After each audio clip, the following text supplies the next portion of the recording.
This is Flinders Street Station, Melbourne's main railway station. The time is 6:30 a.m. on a Sunday. The people you see here are average working people like you or I during the week. For them, though, today is a very special day. Today, they won't be doing much sitting at a desk. They probably won't be answering too many telephones. And they certainly won't be having Boston buns for morning tea. They are boarding a train that will take them to the starting point for one of the oldest and most grueling sporting events ever devised by mankind. Today, they are going to run the marathon. Fairly confident. Fairly confident. Do you expect to do well? Well, in terms of the training and so on that I can put in, I'm hoping that I can do as well as last year. What's your best time so far? 4 hours 12. 4:12. And you're hoping to better that this morning? Yes, hope to get under 4 hours. Have you put in a reasonable amount of training this year? Oh yes, I've been training all year really. It's my 4th marathon this year, so... Your 4th? Yes. You're a professional runner or...? Oh no, we just do it. Weekend runner? My husband and I just do it together, yeah. Yeah, I hope, hoping for a bit of overcast weather to come in later on. I remember last year it was pretty rainy and tailwind coming behind us, so something like that can happen this year would be great. So this is not your first marathon? No, actually it's my 11th. Your 11th. And how many times have you run in the big Melbourne Marathon? 3rd year I've been over here this year from Adelaide, and I like to come over every year, and it's one of the best events around, I think. You feeling confident? Oh, yeah, finishing, yes. What sort of a time do you think you'll do? Do you think you'll finish? Maybe. I think we'll be able to catch a bus. Oh, I'd have to break 3 hours, but I'll probably do 3:10. This is not your first marathon? It's my 9th for this year. Your 9th. Have you run in the big Melbourne Marathon before? 3 times before. Yeah. And what's your best time for that so far? 2:56, I think. 2:56. You're not trying to break that this morning? No, I would love to, but I haven't done enough work. And here is where it will all begin. The Bayside city of Frankston. On the road again. Just can't wait to get on the road again. The life I love is making music with my friends, and I can't wait to get on the road again.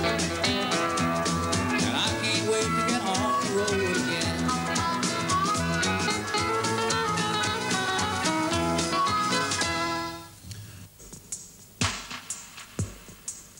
Here in the preparation area, international athletes of the calibre of Juma Ikanga, the Tanzanian marathon maestro, rub shoulders with men, women and children from every walk of life.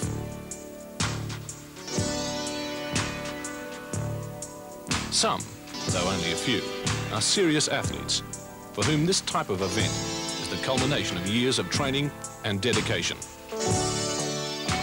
By far the majority of these marathon maniacs are afternoon joggers, ordinary people who try to maintain a reasonable level of fitness and have fun while they do it. But why run in a marathon if you want to have fun, I hear you ask? Well, the Big M Marathon is a lot of fun, which is the main reason why, since it was first held in 1978, the number of competitors has more than doubled, from just under 3,000 to over 6,000 in 1983. There are not only runners here, but many disabled athletes in wheelchairs, out to pit their strength and endurance against the tyranny of distance. Thousands of runners, old, young, thin and fat. And the sight of them pounding the bitumen for just over 26 miles generates a feeling of great respect for your own body and an even greater admiration for the tenacity of those competing. The atmosphere of the starting line is electric, as officials, spectators, camera crews, well-wishers, and of course, plenty of athletes. By this time, beginning to feel the strain of pre-race tension. And as the starter takes control, we cross to the 7 network commentators. And as you say, they've been gathering here for about the last 2 hours. And I would imagine that, you know, in 3 or 4 years we'll see 10,000 people in the Well, race. there goes the gun, and they're off in the marathon for 1982. 83, rather, in fact. As we move away from them, we're a little bit slow off the gun ourselves. They're getting away at quite a good pace, Gary. Yes, they'll be running at 5-minute pace at the moment, and they'll probably keep that. Certainly the lead runners will be running at 5-minute pace. Grenville Wood and Numa are well up there. They're running quite solid at the moment. Some of those people will eventually drop off.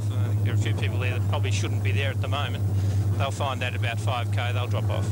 And Wood is wearing number 3. Number 3 in the white, yes. Akanga's number 4, the shorter of the two dark runners, and Numa's number 5, slightly taller, but he certainly isn't a tall man. 42.195 kilometres from Frankston to Melbourne, finishing at the western carriageway of St Kilda Road near the Arts Centre.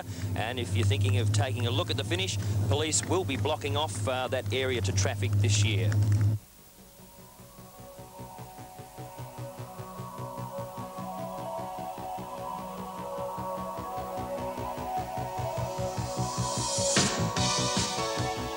At such an early stage, the runners would be feeling pretty fresh, whilst remaining constantly aware that to expend too much energy in an overexcited start will leave them exhausted long before the finish.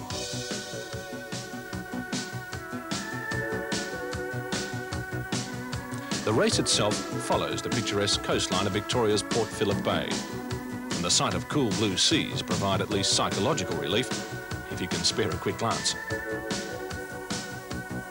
And if physical relief is more to your liking, there are plenty of drink stations along the way, staffed by a brigade of helpers armed with everything from specially formulated energy type drinks such as Gatorade to cups of water on wet sponges. There is something about marathon running which generates a strong feeling of camaraderie amongst the runners, the spectators and the saviours of the drink stations. People of all nations are brought together in the celebration of fantastic sporting achievements, and Australians are no exception to this. The awe-inspiring efforts of gumboot shuffling Cliff Young, and more recently, the history-making exploits of the winged wonder Australia 2, have captured hearts all over the world and helped nurture a growing Australian national pride. Of course, an event like this does not happen by accident.